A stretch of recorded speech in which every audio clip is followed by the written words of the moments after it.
Lily's ex-boyfriend. Alright, Chad, let's sit back and watch this movie.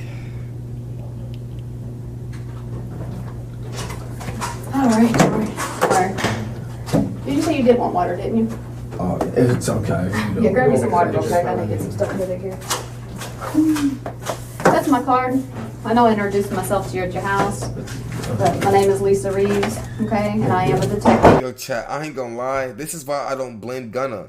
Because if a nigga like me is in the interrogation room, I am telling. Yo, Flex, keep it 100, bro. You telling? Wait, you said what? Nigga, on God, listen. Do you know? Listen. You know what if they me and my mans is blatantly doing some shit, and we both know what the fuck we doing, when we get jammed, I'm not telling my mans. I'm gonna take what's coming to me, but I'm not gonna tell on my mans, bro, because I ain't gonna lie, that's dead wrong, bro. Come on, you're not doing that, bro. Okay, so look. That's dead wrong, bro. What if your man's put you in a situation that you weren't supposed to be in? What do you mean by that, though? Like, let's say, like the take cake situation. I love to bring it up, right? Let's say I say, yo, Flex, we out to McDonald's. Get ready. I'm finna scoop you, right? And I scoop you from McDonald's. I scoop you to go to McDonald's, right? On the way to McDonald's, I just see a op. He's lacking. He's loafing. Nigga, this is my top. No, Flex, this is my top op. I couldn't wait to see this nigga. You see what I'm saying? I couldn't wait to see this nigga. I crash out, nigga. I pull over. I hop out the car. Flame at him. You see what I'm saying? I hop back in the... You don't ask me shit. You just do it. You just get out and just shoot. Nigga, I don't ask you shit. I just get out and flame, nigga. I be like, yo, you see that New York nigga where he's like, yo, that's Cray? We own him. You see what I'm saying? Like, on some shit like that. Like, you feel me? I'm rolling the windows down and I'm firing. Pop. I couldn't wait to see that nigga. And you might be in the car like, yo, why you do that? I'm be like, bro, I couldn't wait to see that nigga. You see what I'm saying? Now, we on a high speed. You feel me? We both get booked. We getting booked for murder, right? What are you telling the detectives?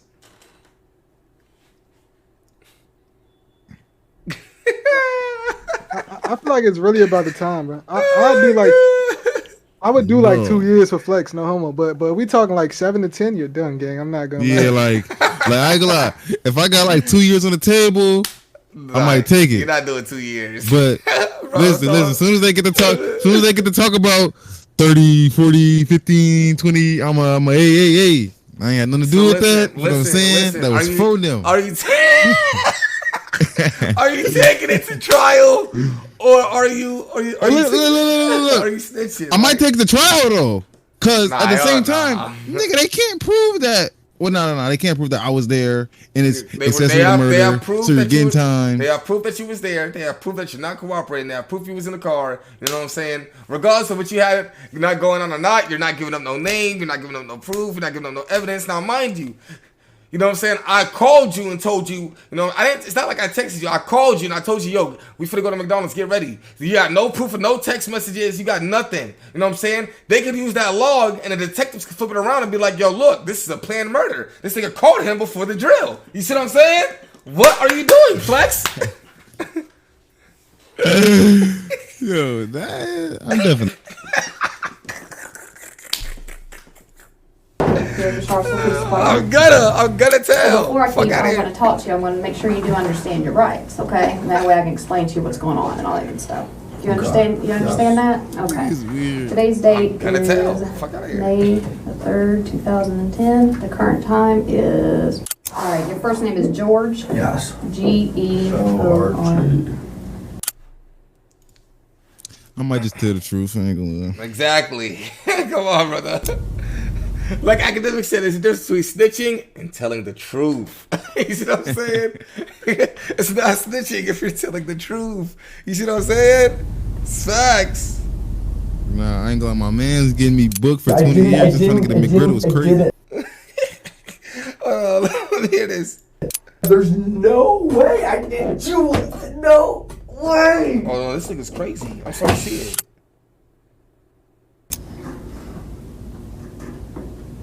No, this thing's an interrogation. See, that's the thing about interrogation rooms too, though, Flex. the niggas will make the room cold as fuck. You know what I'm saying? You'll be in that bitch hungry as hell. They'll come in that bitch an hour later on some shit. They've been in this bitch for an hour. That's crazy. Like, that is crazy. Yo, C-Spot, I'm thinking for the 20 months. How you know? Why did you guys come in and say you were searching for an assault? I never said anything about an assault.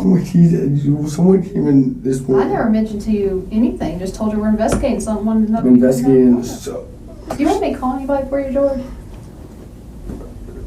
It's an interesting concept to think of how you might respond to what would normally be an easy question, especially during a circumstance where it becomes a terrifying dilemma. We ask that you contemplate this question while you put yourself in George's position, but not before you grasp the context of what brought him to this moment. It begins with 22-year-old sports scholar Yardley Love, a star lacrosse player at the University of Virginia. She is captured in this photograph playing in the second-to-last game of the season, clearly aware of the obstacles that lie in front of her, yet continuing to move forward, which is the circumstantial detail that turned this picture into a symbol for the globally recognized organization that would be founded in her memory. This would be the last photograph taken that day, capturing Yardley's last embrace with her head coach Julie Myers. Both were unaware this exact moment would soon be on the national front pages. On May 3, 2010, at roughly 2:15 a.m., Yardley's roommate returned from a night out to their off-campus apartment. Upon entering, she saw that Yardley's bedroom had been broken into, at which point she rushed inside to find her unresponsive on the mattress. She had blood coming out of her nose and severe bruising across the right side of her face. But the most alarming thing was that she wasn't waking up. Her friend called 911, who instantly guided her through the steps of CPR, which was then taken over by paramedics who arrived on the scene 4 minutes later. But their attempts at revival were unsuccessful, and Yardley was pronounced dead at exactly 2:47 a.m. Damn. At 2:53 that same morning, criminal investigator Lisa Reeves woke up to a phone call from the sheriff's office. By 2:59, she had arrived at Yardley's apartment leading the investigation, and by 3:50, confirmed that she had her first person of interest, which was 22-year-old George Hughley V, Yardley's ex-boyfriend, and the next several hours were spent gathering information before she knocked at his front door. She found out that George was a fifth-generation heir to a very wealthy American family, whose roots lay in lumber dating back to the 1900s. He was educated at Landon Prep, a prestigious all-boys private school in Bethesda. Chat, why do people get rich and start doing, like, bro, listen. Chat, you give a nigga like me some money, you know what I'm saying? Or anybody really. If anybody is getting some money, you feel me? What makes you want to just blatantly crash out? I'm just not understanding. Like, I don't get that troll. I don't get that shit. Like, you got money. Why are you crashing out? I ain't gonna lie. Let me lock my door, chat. I ain't gonna lie. I be feeling a little bit fidgety and scary when I watch these shits, nigga. Somebody walk in, I might jump. Chat, y'all hear this nigga? Scary. Listen, let me get some money. I'm moving to where it's hot at. 24/7. Bro, he's a fifth generation. Bro, he's a fifth generation. He's a fifth generation of a wealthy family, gang. Fifth generation. The fuck? Like, wait, rat. Have you ever been around like rich white kids before? Yes, nigga. Yes. Nigga, then you know why them niggas be when niggas be crashing the fuck out of them niggas are all. No, they don't. But the rich white people I hang. I mean, shit. If they crash out, they must do it sneakily because I don't never see them crash out. Bro, them niggas are all drug addicts. That's what I'm saying. They do drugs. Yeah, that's facts. Bethesda, Maryland, with annual tuition fees of up to $50,000. George was the star player of the lacrosse team and became an All-American athlete. This led to a full scholarship at the University of Virginia, where he remained a key player in the starting lineup, and where he would also meet, then spark a romance with fellow lacrosse player Yardley Love. They dated for almost 2 years. Hughley and Love's relationship was an on-again, off-again one, where they cheated on each other throughout and that tempers flared both ways. What was going on with these two young people? What may have led someone to do what happened? And I ain't gonna lie, that's another thing too, bro. I don't think a relationship would make me crash out neither. Like, I'm not crashing out over no relationship. I'll never crash it over no bitch. Like, that's rule number one. You can't crash it over no bitch. I might be depressed. I might be sad on some shit, but I'm not crashing out. I might be heartbroken, but I'm not crashing out. Completely unbelievable set of facts. It's too many hoes to crash it over a bitch. Too many. It's too many beautiful ones too, brother. Too many beautiful ones. Beautiful ones.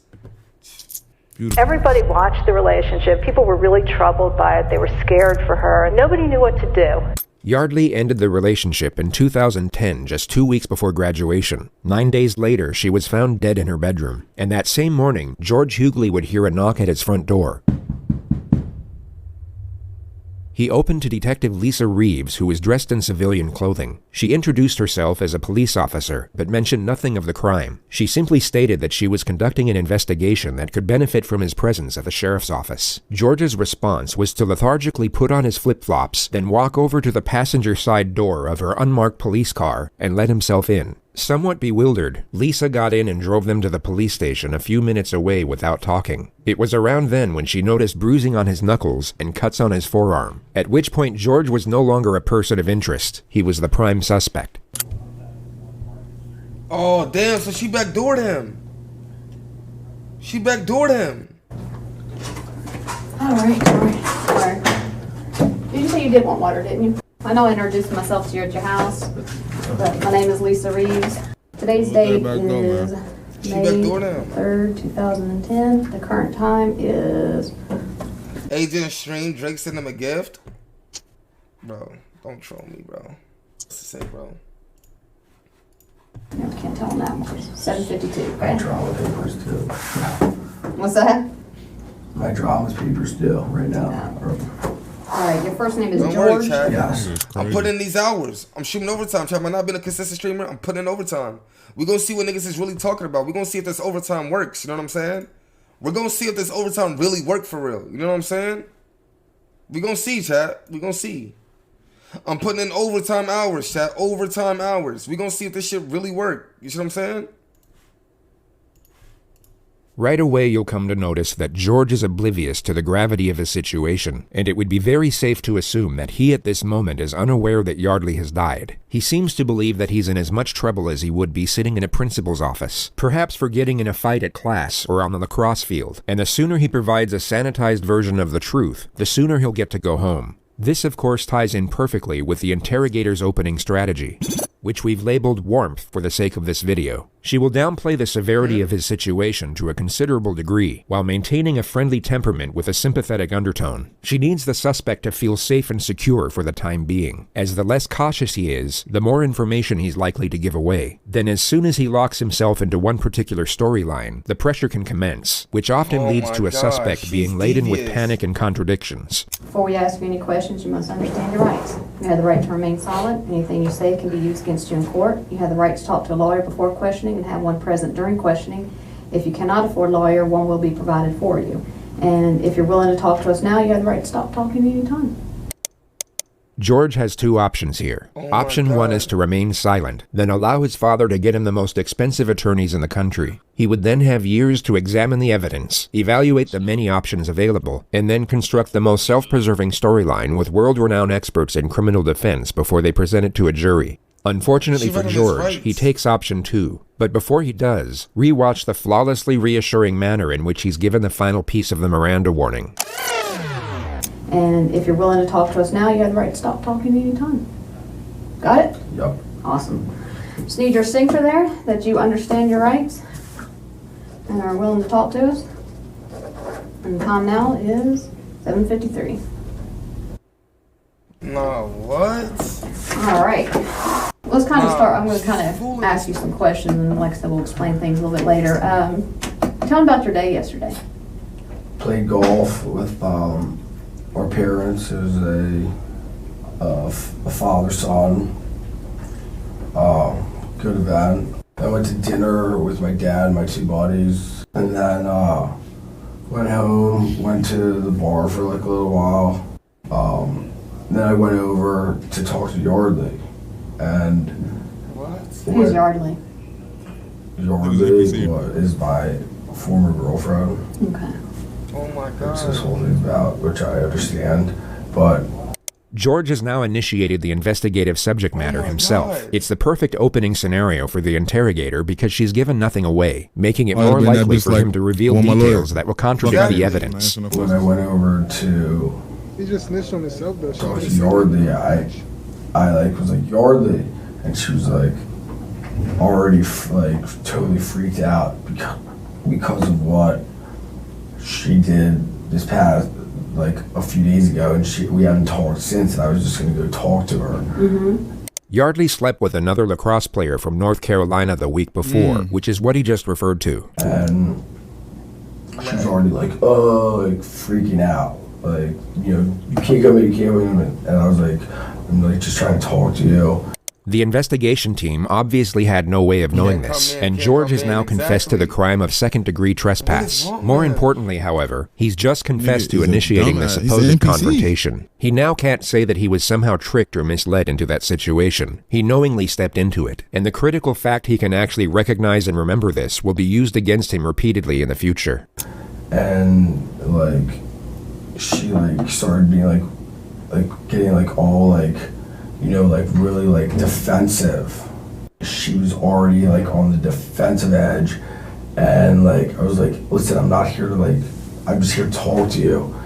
And she like got all like sat up, like her bed's against the wall, like if it was in this corner, she was like up against the wall, and I was like we were sitting there talking, and like she started being like you know, like getting like all like aggressive after this, and so I was like, all right, like chill out, like shook her a little bit. So just to recount what George said over the last 47 seconds, Yardley was defensive. While being in a defensive state, she backed up against the wall. She then became aggressive. George's response to this supposed aggression was to initiate physical contact. And she started being like freaking out, and I was like, listen, I'm not like here to do anything, I'm here to talk to you about everything that's ensued in the past week. And she was like, and like sort of like being like, no, like hitting her head, like stop, like she was in the corner, I was sitting on the bed, I was like stop, like I was like, we were like, what the hell, like we were just gonna talk. So let's go back half a minute and dissect what actually just happened there. And so I was like, all right, like chill out, like, and shook her a little bit.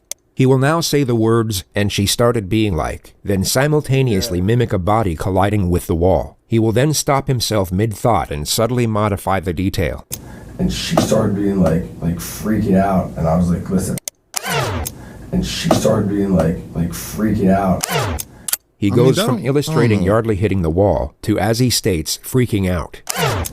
He seems to realize mid-sentence this isn't the best way to explain her injuries, so he changes the detail to buy himself time. Yeah. And she started being like freaking out, and I was like, listen, I'm not like here to do anything, I'm here to talk to you. He carefully shifts the topic from Yardley to himself, and keeps it there for 8 seconds before attempting to re-explain what occurred in a more self-preserving manner. And she was like, and like sort of like being like, no, like hitting her head, like.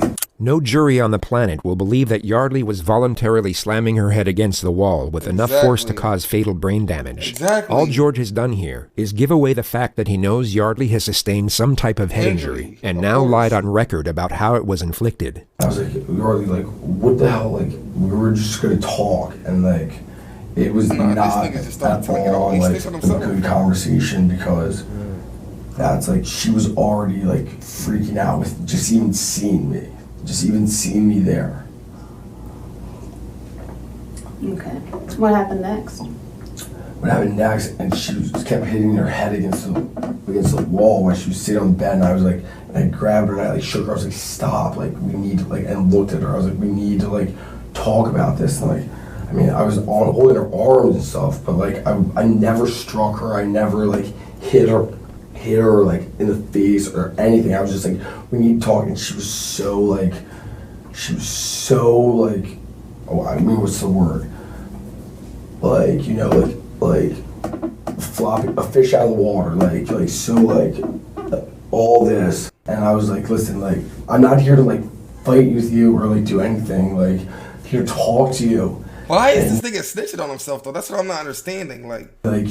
And she's like, he's a terrible liar. Away from me. You have to leave. You have to leave. Like all this stuff. And I was like, all right, like fine, like, but like I want to talk to you after all this. And like I was like a little bit persistent because of the situation. You know, my former girlfriend who something happened last week. You know, and I was like, all right, like well, so we were like talking over there, and I mean, somehow we ended up, somehow I was resting her on the floor, and I was just like, stop. I just like, and I was holding her. I was holding her. I was a little bit persistent. I was wrestling her on the floor. All further evidence that designates George as the aggressor. He's completely shut down his ability to argue any sort of self-defense claim. And then the conversation, I could tell, was just like, it was not going anywhere, and nothing was happening, and she was... Ever heard of a lawyer? That's what I'm saying. Like, the fuck? And I went back home. Okay. Phase 1 is now complete. The suspect has unknowingly locked himself into a storyline that will put him away for a very long time. The risk of him shutting down or requesting a lawyer is no longer a primary concern. So the interrogator will now increase the pressure. She will confront him on certain elements that she pretended to overlook before. And the ideal scenario is to cause just enough panic so that he backpedals on previous statements and contradicts himself. All right, so you go over there, knock on the door. Her front door was open. Her room door was closed. I knocked like a yard. She heard me open the door and went in. All right, went in where? To her room. All right, straight to her bedroom? Straight to her bedroom, yeah. I mean. How'd you get through the door? Her door or the front door? Her door. Actually, it might have been locked. No, this nigga, no, she's breaking this nigga down. No. She's breaking this nigga down. No, Chad, she's breaking this nigga down. Yeah. Actually, yeah. Just be honest with me. Yeah, no, yeah, it was locked, yeah. Because I think I put a hole. Yeah, you punched a hole through the door? Pretty sure, actually, now. Yeah, that I used to have that, yeah. All right. Why'd you do that? Well, I guess, yeah, once I was in her room, she was like very like, you know, like, Harley, I'm not, like, I don't want to talk to you, like, all this stuff. And she was very like, you know, very on edge. No, like, this nigga is stupid. I don't want to talk. Let her cook. No, she's cooking. You know? She's cooking, chat. I was like, listen, what you pulled last week was outrageous. Like, I just want to talk to you. Why'd you punch the door then? A very unusual time to interrupt a suspect in such a contentious manner. He was giving away self-incriminating information that could be used to establish a motive. He was doing exactly what the lead investigator wanted. But Detective Ed has now stopped him in his tracks. It's a reckless maneuver at this point in the interrogation, which Detective Reeves is no doubt conveying at this moment through nonverbal communication. She now has to let the suspect respond as to not undermine their position. Because I want to talk to her. Detective Reeves will now bring his guard back down through a reassuring tone and gently guide his train of thought back to his grievances with the victim. She pulls this off in 3 questions. All right, well, continue on. That's fine. Continue on. So you're talking to her and she doesn't want to talk to you? Not really. I mean, we talked though. Like, there was parts where we were talking and then like... Do you know what you're talking about? I mean, about... Nah. Chad, how does this nigga not know that he's not finished? Like, bro, you should know at this point that you're fucking finished. I'm wrong? Chad, am I tripping? Like, bro, at this point, bro, you should... I ain't gonna lie, I would have been stopped talking. Like, I ain't gonna lie, most of the time, bro, they're questioning you for a reason. They're questioning you because they don't know shit. You know what I'm saying? Exactly. Like, you just shut the fuck up. Let them niggas figure it out. Fuck out of here. So many different things. Okay. Like what? Like, He's probably in this what she moment. did Yeah, he's last probably like week. reliving it type shit, right? Like, went to like Carolina. She went to Carolina and hooked up with someone Sunday when we were still trying to figure out things. And I was over there like to talk, like, I was like, this is outrageous. Because I was trying to make everything better.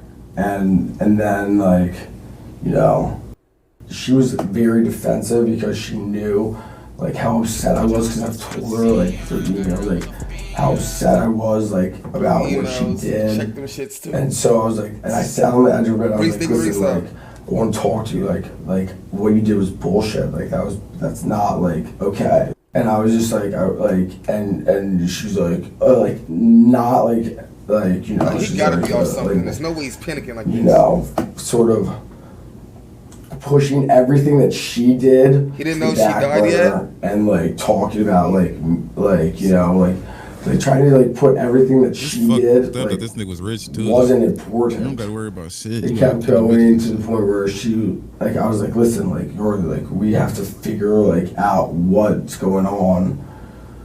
And she was like, I'm not talking to you. And then she like pushed me, like get out of here, like go. And I was like no, and like I was like be like we have to talk, like so like get like when you're doing that, what are you holding on her? Anger on her arms, like maybe up here, like shoulders, yeah, shoulders, like be like come on, like you know. And this nigga is that's when she was like wiggle and like, be like get away and like you know like hide get in the corner, like really like aggressive, like defensively almost. And then she ended. I think she was back in bed, and I left. I was like, this is not going anywhere. How'd she get back in bed? We were like wrestling, and we stood up, and I tossed her. I pushed her onto the bed. I was like, go to bed. Like, I'll talk to you later. Did you touch her neck area at all? Did you choke her at one point? I may have grabbed her a little bit by the neck when we were like, but I never like strangled her. Okay. But I mean, during the whole like commotion, this nigga you know, is like, stupid. He's chatting. He wanted Nobody to would know that. But I never. Nobody would know that if he didn't say it. The nigga is just chatting. No, I ain't gonna lie. Nobody would know that. No, what the fuck? Nah, this Bro, the nigga is just crazy. admitting to shit. No, he's crazy though. He's crazy, gang. It's just them white people, bro. I ain't gonna lie. A lot of never mind. No, that's not true. That's not true. I'm not gonna say that. I'm not gonna say a lot. We see the first 48 niggas snitch on himself. Fuck out of here. Me and my chat witnessed the nigga from first 48 blatantly ratting himself. What are you talking about? No. I'm not gonna say. I'm not gonna say. No, nigga. Black niggas definitely telling themselves, but white niggas, they just don't like. Some white niggas just don't understand how like these niggas are just trying to get you to tell on yourself. Like these niggas just be slow. You know what I'm saying? I don't know. More detail that was unknown to the investigation. The fact that he grabbed her neck can now be used as evidence. It paints a more frightening picture of the incident with relation to the suspect's aggression toward the victim. This was an extremely damaging revelation for George's defense. The discussion moves to the moment he left, and George admits that he took Yardley's laptop. Why'd you grab her laptop? Because I was so pissed that she wouldn't talk to me. I was like, bro, I don't know. Is he okay? I like took it almost as like collateral, I guess. This nigga is stupid. Not reasonable logic. Did he say he killed the bitch? No, but she didn't even, bro. She doesn't even know that this nigga has grabbed the laptop. He's just answering the question. Like she's making this nigga feel so comfortable. She didn't even know that this nigga had the laptop. Like, you see what I'm saying? Exactly. Like exactly. I would have been like laptop. What you talking about laptop? Yeah, like what you mean laptop? When did that come in? Like fuck. I don't know. Did you take anything else besides the laptop? No. Nothing. No. I mean. All right. Now So you trying to play smart. Like, get out of when the you left out of there, I mean, you saw that she was bleeding on her nose. She's now about to ask a question with the same implication for a second time. Shit, good raise. Notice what occurred the first time. Yo, Yusuf with the 400 viewer raid. Y'all show up the W's in the chat, man. Yo, Yusuf, come here, give me a kiss. Mwah. You feel me? Yo, everybody who's coming in from Yusuf's chat, if you're new to the stream, make sure you guys hit that follow button. You know what I'm saying? Make sure you guys turn on the notification. Yusuf, I appreciate you a lot, to my brother. Y'all spam up the W's in the fucking chat for my boy Yusuf. The CEO community, the nation community, y'all show him some love, man. W fucking Yusuf. Facts. Alright. Listen, for those who's just now coming in, we're watching JCS, you know what I'm saying? If you guys don't know what JCS is, it's psychological. I can never say the word. Yo, Flex, can you say the word, bro? Psychological? No, psychology. That's the word. Oh, psychology? Okay. Listen, it's psychology. It's criminal psychology. You know what I'm saying? It's criminal psychology, and yeah, you know what I'm saying? Just tune in. We watching some people blatantly snitch on themselves and rat on themselves because, you know, they're like Gunna. Everybody nowadays is like Gunna. They just want to tell it all. You know what I'm saying? This shit is crazy. But anyway, let me say this shit. Or at any point? No, I did not. Okay. Did you try to call rescue or anything to make sure she was all right? No, I did not. No. Why? The face of bewilderment, if there ever was one. It's very strange that he's so taken aback by such a question, especially when you take into account the possible outcome if he had actually called for help. One medical expert revealed in the courtroom for the very first time that following Yardley Love's brutal beating, had George Hughley or anyone else called for help, she might have survived. Damn. I didn't think it was like... Nah, she's tricking this nigga. Oh my God. Nah, she's tricking this nigga. She was like in need of like going to the She room. She just got. I mean, Why do you think that? I don't know. I mean, Did you say when you were, and correct me if I'm wrong, when you were shaking her, her head was hitting the wall? Well, that was in the beginning. That was initially when I walked in. Like she was like up in the corner, like saying, get out of here, like like this. Mm-hmm. Like, at any time when you were shaking her, did her head bang the wall? Oh shit! Put yourself in George's position and imagine Yardley had in fact self-inflicted her injuries. You would perhaps say something along the lines of, absolutely not. I wasn't hitting her against the wall, but like when she's like sitting there in the corner. Mm-hmm. Of like if it were like this, and I'm like already like and I was like what the fuck was that about? Like that's such bullshit that you like do that, like that's such a like bullshit move. Like what like ever like he never like what are you like doing like that like. Okay. She has a pretty good knot on her head. That's why I'm asking how you can explain how that would have happened. I mean, I don't even know when that a knot. Mm-hmm. I mean, like on the side of her head, she's been hit pretty good right there. So I'm just trying to figure out, did you hit her with something? No, was that no, I never touched her or struck her or anything. Well, you touched her. You had your hands on her. I said never struck her. Okay. So you I'm gonna go through this one more time, make sure we're on the same page. So you're pretty pissed at her from a week ago for sending you text messages. Do you have those text messages where she says she, as you put it, fucked somebody? I actually might have those, yeah. All right, you got your phone with you? Yeah. And let's pull it out and scroll through it. Let's see if we can see those. The next moment is fascinating because it symbolizes how drastically George's life is about to change. The interrogator will invade his personal space. Some shit like I'm gonna kill you or some shit. I bet you said some dumb shit. I'm make sure he's not deleting from his phone. Soon after that, she will take the phone out of his hand and place it on the table. Actions that would be completely unacceptable in almost any other circumstance. Oh my God, she's hawking this nigga. We didn't say them. They were like, I guess what you call like a ongoing conversation, an ongoing like instant message, and it's gone. Okay. I'll use that one then. We'll leave that right here for now. All right. Let's talk about how you entered. Yeah. Yeah, I mean. He's scared now. To put your fist through the door. No, it's actually my leg. I'm pretty sure. Your leg? Because that's why my leg's like this. Yeah, you're right. That was your leg. Yeah. How'd you get all the bruising on your hand then? This is all from lacrosse. This is all. That's pretty fresh right there. Looks. This is all from my lacrosse game on Saturday. On Saturday. I wear my arm. You can see where my arm pads are. Mm-hmm. Right here, my gloves right here, and that's even right there. I thought you wore those padded gloves. This is lacrosse. This is all the difference. This is all from lacrosse. Okay. I got whacked here. I remember 100% got whacked during the game when I was trying to kill the clock. Mm-hmm. When you had her and you're shaking her, did she scratch you anywhere? No. No. He looked at his arms while doing girl. She's tiny. Yeah, she did not. No, she didn't. She didn't. She didn't try to hit you or anything like that? No. Okay. So you kick in the door. Yeah, that's how I entered. Yeah. Okay. And then I stuck my hand through and unlocked it, and went in there, and everything else I told you. The detectives leave the room for roughly 3 minutes. When they return, it appears Ed is given the chance to lead with a few of his own questions. I know we touched about what happened last night, but set it up for me, lead it up to me a little bit here. Why did you guys break up exactly? Why? Why? Yeah. Well, we are not from the same area. Right.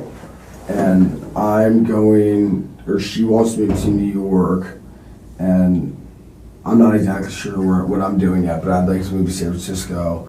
Why'd you take her computer? I don't know.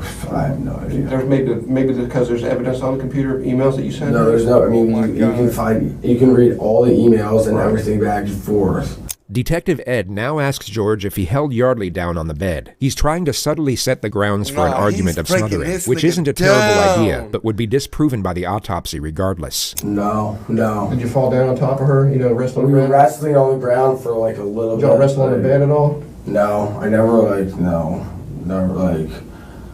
I shook her. No, I mean just kind of hold her down until she calmed down on the bed. No, if anything that. If anything that would have been like on the floor when we were on the floor when her nose started bleeding. We were like wrestling around, and that's when her nose started bleeding. Was it pretty noisy when y'all were wrestling around? No, I mean. Was she screaming? No, she wasn't. No. What the fuck? No, this thing is. I'm cracking my head in the wall. That's how it be. When you wrestle with a bitch, niggas don't be screaming and yelling. Niggas just be wrestling. You know what I'm saying? That's facts. Nah, but not when you're in need of help. I mean, yeah, but like what? Yeah, What are you talking about? Yeah. That's Yeah. No, I mean, she was not screaming. Yeah. She should have been. Probably. I mean, maybe. Maybe. She should have been. Probably. I mean, maybe. I don't know. Why do you think she should have? I don't know. Why do you think she she was should have been? screaming when I first came into the room, and she was like, "No, like I'm not talking to you. Like get the fuck out of here," all that. But like, No, this nigga. At any point, before you said you, and this was your words, you said you tossed her on the bed and then you left. yeah, All right. At any point before that, did she lose consciousness? no. Okay. What happened after you tossed her on the bed? Did she move? Talk about, say something? I mean, I literally tossed her on the bed and turned around and Tossed her on the ground or tossed her on on the the bed and Tossed her on the walked bed. out the door. Okay. So when you tossed her back on the bed, in your mind, she was bleeding, but you said she was bleeding out her nose, and you didn't feel like you needed to call rescue No, after that, after banging her head and no, shaking her and blood coming out her nose on the floor. No. There's nothing about like. You missed anything that you want to ask him right now? There's nothing about like going to get anything or going. I don't know why I took the computer. George rambles about why there was no reason for taking the laptop for another 20 seconds, during which time Detective Reeves decides that enough information has been attained. Phase 2 is now complete, and the fate of Yardley is about to be revealed. These moments in interrogations are considered important for the purpose of gauging a suspect's response. It's believed that a sharp and sudden revelation can make it difficult to fabricate emotion. So in theory, this will cause a suspect to provide either a genuine response or a relatively obvious disingenuous response, which often comes in the pretense of shock or remorse. I mean, I guess that's where my logic was at, but which is. Well, I have to tell you I think something. I know why you took the computer. In the midst of what would have been a flawlessly She's gonna executed arrest the moment, nigga. Yeah. Detective Ed jumps back into the laptop mystery. The suspect has essentially confessed to murder. This really wasn't the time for regurgitated conjecture over a petty theft misdemeanor, which Ed was clearly being advised of once again through nonverbal communication. Why do you think? You Go all ahead, right? go ahead. No? Yeah. She's dead. You killed her, George. You killed her. Oh my god. She's dead. I think you knew that already. No, I did not. In our opinion, Russ, think George for is being yourself. truthful here, and we believe the interrogator feels the same way in this moment. She's dead. How the fuck is she dead? Because you killed her, George. How the fuck is she dead? Because you killed her. George appears to be going through a delayed response. It's so foreign a revelation that it's yet to sink in. Once the shock settles, he refuses to accept it, and this denial appears to be a momentary coping mechanism before the reality of the situation truly hits him, which will happen at this time in the footage. Oh my god. She's dead. Yes. She's dead. Yes. She's dead. She's dead. How? How? I already told you how. You already told us how as well. How is she dead? You just told us. Oh my God.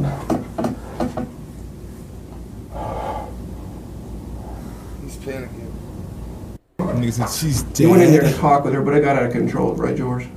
The detectives will now add further pressure to keep him talking. Suspects will often divulge information in these moments in a panicked attempt to save themselves. That's the slick part though, Flex. He didn't even know. Jay, he didn't even know. No, I bet you he regrets saying all that shit he said though. You know what I'm saying? Nah, yeah, for sure. But the thing is though, Flex, like, nigga, even if I didn't think she was dead, I'm still not saying that shit. nah, hell nah. Yeah, I probably would too. Shit. Cause it's Bro, like look, they probably thought it was like, a break-in. They probably thought it was like maybe like, you know what I'm saying? Just like, you know hell what I'm no. saying? Okay, so nigga, let them think that. Fuck out of here. I mean, You gonna true. get off? Yeah, that's true. I mean, shit, that is true.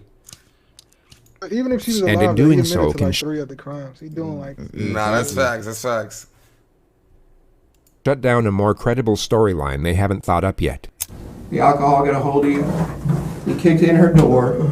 She started to fight with you. You punched her in the head, or you cracked. She's not dead. You cracked her head. Dead. You cracked her head in the window or in the wall. Not dead. She is. She's not dead. I ain't BSing you right now. It's serious. I want to see her. She's George, not look at dead. me. George. She is dead. You were not here to dance with us. You're here because she's dead. The alcohol. I don't believe it. I don't believe it. It's true. Dude, I didn't. I don't believe that she's dead. How did you? I don't believe that she's dead. I don't believe that she's dead. Did you punch her? Did you hit her? How? There's no way she's dead. She's not dead. I never did anything. I did not. All right, let's calm down. I did not like hurt her. Like she's not dead. Then calm down. Just out of protocol, what we gotta do is stand up for me, George. Go ahead, put your hands behind your back. Turn around. Relax. It's all right. Relax. You'll be alright. Tell me she's not dead. Tell me she's not dead though, please. Will you tell me she's not dead? Relax. Please. Will you tell me You know what? I wish I could tell you that, George. Like, oh, she's dead? 22-year-old. Start dancing. 22, and her life is done. she's not? I did not do anything like that. Man, this regret right here. There's no way. There's no way. There's no way. I do not believe it. I do not believe it. 22. No way. RP, There's no way she could be dead. Either the head trauma or asphyxiation. There was no asphyxiation. Okay. Oh my god. Oh my god. Oh my god. Oh my god. What was she doing the last time you saw her? She was like standing up with me. She was standing up with me. She was standing up with me, looking at me. Was she standing or you were holding her? She was standing up, looking at me. Okay. She's not dead. I know she's not dead. I know 100 million % she's not dead. I did. Damn. She cannot be dead. I know it got out of hand, George. No, it didn't. It didn't. And she's like, no, like, get away from me. You have to leave. You have to leave. Yeah. I was like a little bit persistent. Did you kill her? Screaming? She should have been. I didn't kill her and leave. I didn't just. She should have been. Oh my god. I didn't kill her. I did not kill her. I did not kill her. They just gonna try to use I did that to not. I bag did a not. There's no way I didn't do it. No way. No way. Damn.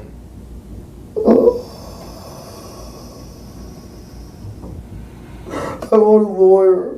I don't believe this. Too late. I don't believe this. Now you want a lawyer. Yeah, now you want to lawyer. No, there's no way. There's no way. There's no fucking way. So, should I talk to someone? Who do you want to talk to? Anyone. A lawyer. One will get appointed to you. Okay, what do I do now? Go to jail? Yeah. Oh my god. All right, George. Right now, I know you no longer want to talk to us. That's fine. Just let you know something. We're working on a search warrant right now, and what it is we're going to have to collect some stuff from you, like what's called a buccal swab. Okay. What is a buccal swab? Child, what is a buccal swab? Do y'all know what that is? They probably put like a Q-tip to like swab his mouth or some shit. I don't know. But Oh, for like DNA and shit? yeah. Damn. Damn, George. Should have kept your hands to yourself, buddy. Fuck out of here.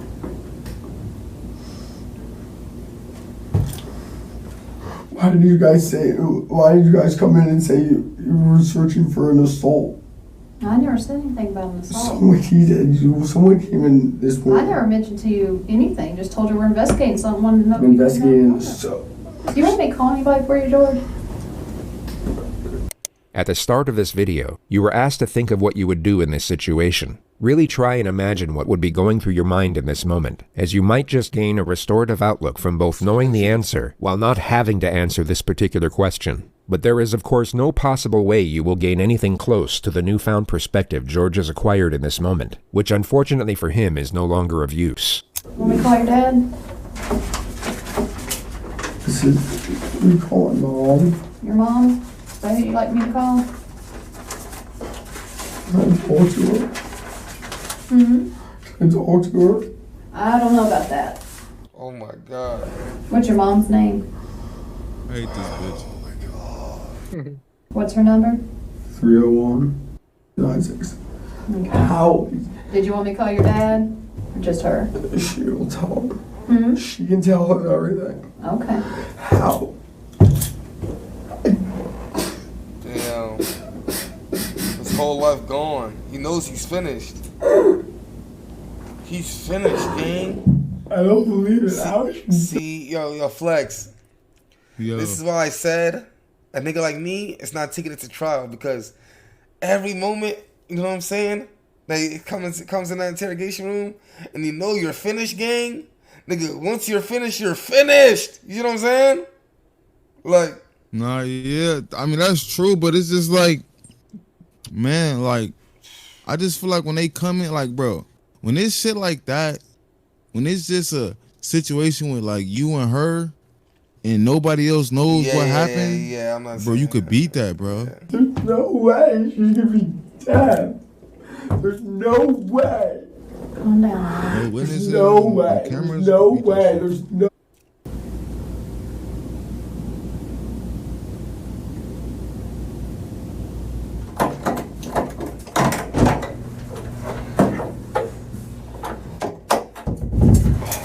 George, go ahead, put your foot down. Oh my God. Yep. These next few moments are a turning point. The leg irons seem to initiate a shift in his constitution, and his denial will completely cease from this point forward. He will continue to ask why and how, but he will no longer reject the severity of what is happening. Oh my God. that's crazy. Oh my God.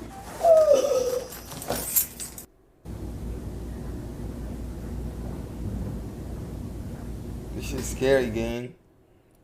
Nigga DNA all over the scene. That's Yeah. cool. You could listen, bro. You could claim you was there. Is this real? But it's Yeah, like it's real. you left.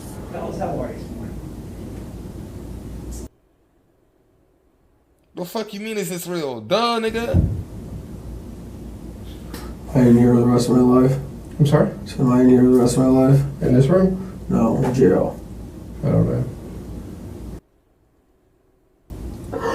Not a bad guy, man. Never said you were, bud. Oh my God. Call my mom. I'm sorry? Call my mom. No, I knows. Yeah, you do want to talk to her. Now's when you need your family the most, bud.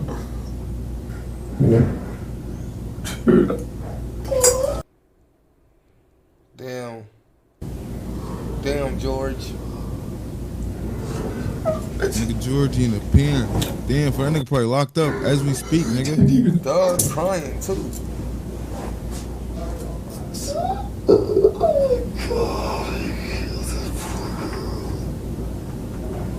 Well, we said that? Yeah. George was taken to the regional jail soon after this moment. He would go on to plead not guilty to murder and was held without bond for almost 2 years awaiting trial. It began on February 6, 2012. Well, testimony is now underway in the murder trial of the former UVA lacrosse player accused of killing his ex-girlfriend. For the first time, we have video of Hughley as he was led into the courtroom. Contrary to his appearance in the days that followed his arrest for the murder of 22-year-old Yardley Love, he appeared pale, frail, and gaunt. The prosecution presented a case that Hughley went to Love's apartment that night, busted through her bedroom door, and in some way struck her, causing blunt force trauma, which led to her death. We've also learned that on that night, George Hughley was exchanging what were described as playful text messages with 3 other women. Those messages continued late into the night and even after the alleged attack. Throughout this trial, Hughley has sat expressionless, almost stoic at the defense table. All of that changed today as this police interview was airing. Hughley began crying, was often pinching the bridge of his nose with his hands and looking down as he listened to the sound of his own hysterical voice. I did not kill her. I did not kill her. I did not. In court Tuesday, Hughley's defense faced an uphill climb. The most riveting testimony came from former UNC lacrosse player Michael Burns, who testified that one time while visiting UVA, he heard some yelling for help from Hughley's apartment. When he opened the door, he said he found Hughley with his arm wrapped around Love's neck, choking her. Hughley then let her go, and she ran out of the room crying. A variety of medical experts took the stand this Wednesday, and they all seemed to agree that Love's death was the result of blunt force trauma to the head. This was followed by highly distressing witness testimony from Yardley's neighbors. The noise was so loud, this was such a violent death that they heard it downstairs, 2 separate witnesses, and it sounded like a stereo crashing to the ground. And it certainly didn't help that the jury knew that she was alive for 2 hours before she died, indicating that if George Hughley had come to his senses, he could have gone back there, called 911, and possibly saved her life. Still, the driving argument for the defense is that George Hughley never intended to kill. They say this was all a tragic accident, that he does not deserve a life sentence, but instead a lesser charge and a second chance. Guilty of second-degree murder. About that? Fuck out of here, nigga. Boy, what? Get that nigga life. Fuck out of here. If that was a black nigga, they put his ass under the jail. Fuck out my ear. Nah, he killed her. And you will hear the sentence momentarily. A 26-year prison term came down. Damn. George Hughley was brought to court to hear his lawyers plead for the judge to cut in half the 26-year sentence recommended by the jury. Judge Edward Hogshire did trim it back, but by just 3 years. The jury in this case recommended 26 years. The judge changed it to 23, probably a small difference, but why would he do that? It's surprising, isn't it, considering this is a woman who was beaten to death in her own bed. We think that George was convicted of a crime inconsistent with the facts, and he received a penalty inconsistent with what the 23 years? You see what I'm saying, no Flex? TK got 55. Like, come on. TK Come on, got gang. 55. That's crazy. That's Come what I'm on, bro. saying, bro. That shit is crazy, bro. But you want to know why? People think it's white privilege. It is. Fuck out of here. Think. It's blatant, bro. This shit fucked up, bro. I ain't gonna lie, bro. This shit be in our face, nigga. Shit fucked up. evidence would require. There are no winners in this case. With credit for the time that George Hughley has already served in jail, and if he gets time off for good behavior, he could be out in 18 years. And the family for Yardley Love has put out this statement saying, "We find no joy in other sorrow. We are relieved to put this chapter behind us." Damn. As for George, he was incarcerated at the maximum security Augusta Correctional Center for 10 They gonna treat his ass though. You hear that though, Flex? What? He's at the maximum security, nigga. They gonna treat his ass. Fuck is you talking about? Oh yeah, they just gonna treat his ass. They gonna treat his ass. years, and has since been transferred to a prison work camp in Richmond, where he's expected to serve out the rest of his sentence. A prison work camp? Oh my God, I'm getting trolled. Consensus in the media is that George had no intention of killing Yardley, but that his 23-year sentence is still appropriate, if not lenient, and that him being drunk to any degree at the time of the murder is not an excuse, nor does it lessen the culpability of his actions to any extent. He'll be released at the age of 45, meaning he will have the second chance at life Yardley was never afforded. You can decide for yourself whether he deserves it or not. Yeah. Damn, that was a Way complex different. A video. comforting prospect to this tragedy is the nonprofit organization that arose from it. The One Love Foundation carries extremely important Shorty, messages, both on social R.I.P. psychology and preventative education. Their website will be linked in the description of this video. Damn. That was a good ass video, Chad. I ain't gonna lie. RP to her for sure. RP. Cause what the fuck? Nah, that's crazy. So, Rap, what do you think that he should have got? Man, I got no sympathy for murderers, man. It seemed like it was. I think he should have got 60. Fuck out of here. I felt like it was accidental. You see what I'm saying, bro? You can't say Chad, accidental when you're going. You're saying Come on, TK, but bro, TK was 16. He was a minor. His brain wasn't fully developed. You know what I'm saying? Like, there's other factors that play a part. Like, I hate when y'all keep saying that. Right, shit. right. How they was explaining it, they was saying that the nigga slammed the bitch. I wouldn't want the bitch with a girl head into the ground. Yeah. And it sounded like a stereo. Bro, how's that an accident, gang? Yeah, that's not an He accident. probably just did some overly aggressive shit. And it was like, Blame damn, her. That's what fuck it, I'm saying. gone. You feel what I'm saying? Yeah, that shit was brutal. Like, that's brutal, gang. Like he brutally murdered the bitch. He probably didn't go in there thinking like, oh yeah, I'm finna kill this bitch, but he still brutally killed the bitch. Like, you know what I mean? Yeah, I know what you mean. And then he didn't even get offer her for help, nothing. Like, Right, he really he could've ain't even trying to help saved the his bitch. sentence. He could have saved this sentence by, Right. like, you know what I'm saying?